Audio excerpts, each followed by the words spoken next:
Prime Minister Dobie here. It's great, and tons of people in the room. We've just actually held our briefing on the China delegation that's heading the hour before this, so we're all extremely excited about what's happening and making the linkages and things like that.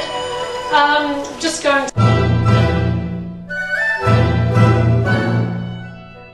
to start, I'm going to be really quick, give you a bit of an overview of the China delegation and what's happening. And then I'm going to pass to Mia Crosby to talk a little bit about what's different about how our sister cities organisations work. Thank you very much for the opportunity, and I'm sure we're looking forward to hearing from the Prime Minister. And again, welcome to Tauranga.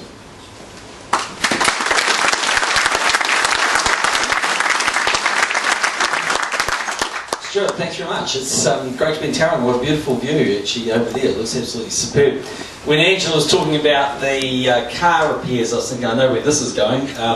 My ministerial credit card, I don't think so. I actually don't have one. So that's one way to get around that. It's been a bit of an interesting sort of week, hasn't it? Also, I rang my wife last night because I was staying at the Seagull Hotel. I said, God, I feel nervous. I'm within millimetres of the pay confirm button in the cash account. She said, you'll be right. As long as you're only watching Chitty Chitty Bang Bang, you'll be fine. So that's been the problem for Shane Jones. He has been watching that. Hey, don't worry about it. Anyway, China is going to be phenomenal, actually. I went to 8 years in Japan, actually. When I was, quite by chance actually, I'd taken the kids to Japan for a long weekend, and Brian and I were up there, as you do I suppose, I don't know, we sort of thought, what the hell to do, and we went up there, and I don't know, at the time the night was on, and I just said, because let's go and have a look at this thing, so we got, with no tickets, it was real sort of adventure tourism, but we got on the bullet train, went down there and had a look through it. It was really good actually, and we're spending 5 times that amount in Shanghai. So it's a huge pavilion. It's for us it's costing us $30 million. It's right next to the Chinese pavilion, which is massive. So it's a great opportunity for us. And I mean, this is a big event. 70 million people going through the expo. We think we'll get about 7 million through the New Zealand pavilion. So it's a phenomenal marketing opportunity for us to showcase New Zealand and what's the very best of New Zealand. So we think we'll see a lot there, and there's a whole lot of different things we're displaying. Huge piece of Panama we've taken up there, obviously the Murray carving we've got from Tapuia, the Waharoa that's there. So there's a whole lot of different things. Ruth Pretty's doing a lot of catering. So the whole event is going to be amazing, I think, and a great opportunity. So for everyone that's going to go, have a great time up there in Shanghai. It's a place that's changed enormously. I never forget the first time I went to China. I went when I was an investment banker actually with Merrill Lynch. And anyway, we were there for about 3 or 4 days, and it sort of culminated on the Saturday where we were doing this event. We were taking our best clients out for some things to do. So we'd asked them, what do you want to do? And it turns out that the Chinese got this pretty nifty plan. They have these munition dumps, really. I mean, the one is by the Great Wall of China, so it's a bit of an interesting concept because you can go in there and literally buy whatever thing you want to fire or launch or whatever it might be, because it's their used ammunition, stuff that's going out of dates, so you can just buy it. It's like a holiday park basically. So we wandered in, we said, yeah, anything but the hand grenades. I drew the line of hand grenades, that was just way too much. But we got all this stuff, so we got AK-47s and guns, all sorts of stuff I'll let show you. But the best of the best came when they said, you want the bazooka? So I said, yeah, okay, that'll be fine. So we wandered out, so we had a few of these bazookas, so we wandered out, and there was the Great Wall of China in the background. I was thinking, oh, goodness gracious me, they can't take out the Great Wall of China. Merrill Lynch. Actually, that came 10 years later, bankrupting Merrill Lynch. But so there's the Great Wall of China. They had this thing they built, this, so it was a purpose-built sort of massive wall, and basically the guy was saying you can fire at that. Does anyone want to have a go? And one of our clients was this little Chinese girl, and she was literally about 3'8", and she put up her hand, so she wandered over, and the bazooka was bigger than her. So they rested it on her shoulder, and she leaned forward, and she fired this thing, this bazooka, straight there, and just nailed this thing completely. And she turned around and went, my kind of girl, way you go. Yeah.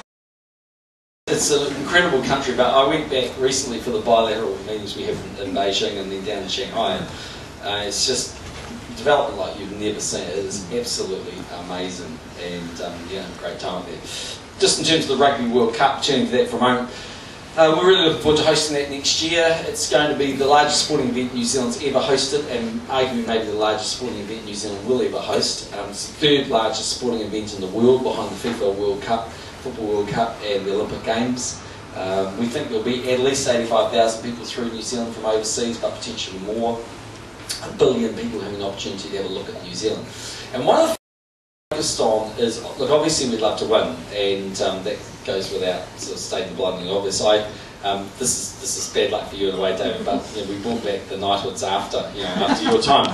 And maybe they were still there at your time, but Jim didn't give you one. Anyway, so I said to Richie McCaw, we're going to give him a knighthood if he wins the Rugby World Cup, Sir Richard. And it was great actually, because I've teamed up with Judith Collins, because we decided if he doesn't win the Rugby World Cup, we're going to taser him. So both things covered. But so you see there's upsides and downsides. But it's going to be an absolutely massive event. But the main thing for us is obviously guarantee that, and there's a lot of great sporting teams out there at the moment. But what we have got to try and do is guarantee we have a world-class event. And so that people that come to New Zealand feel really good about it and they get a great experience.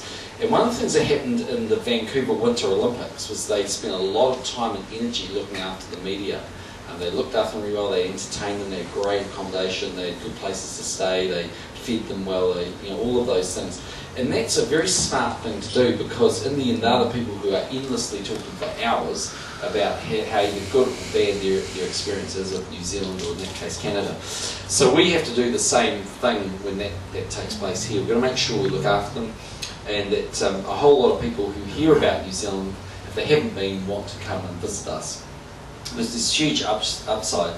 And if you just think about China and put the two together, China and sort of tourism, there were 53 million outbound tourist flights out of China last year. So 53 million people left on holidays from China, and only about 140,000 came to New Zealand. So it was okay, but we could do a lot better. And I know Tauranga is going to play an important part of the Rugby World Cup. The other interesting thing I've got to say is being in a room with Richie McCaw and David Kirk when the Webb Ellis Trophy is there, because David sort of wanders over, picks it up, and has a bit of a feel, oh yeah, that's what it felt like, sort of stuff. And Richie was like, Dracula and the cross, he won't put it anywhere near it. His conditions are, the only time he'll pick it up is if he wins it. So he sort of walks away as if it's nuclear waste, and David's sort of lifting it up. But this is going to be a great and tremendous event. And David, just as an ambassador, we want to thank you for all that you're doing for us and promoting the Rugby World Cup. And any tips you can give Richie on how he can just make sure he secures it in what is election year, might be worth pointing it out to election year, would be most appreciated. But for all of you, have a good time in Shanghai and in China, and thanks for inviting me here this afternoon.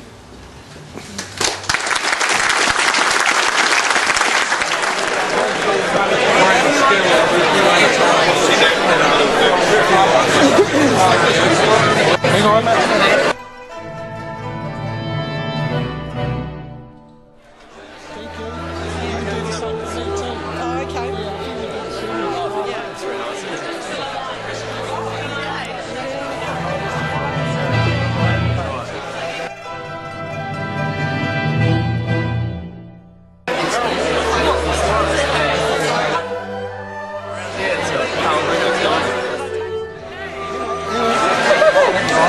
What's this? Beauty and the Beast?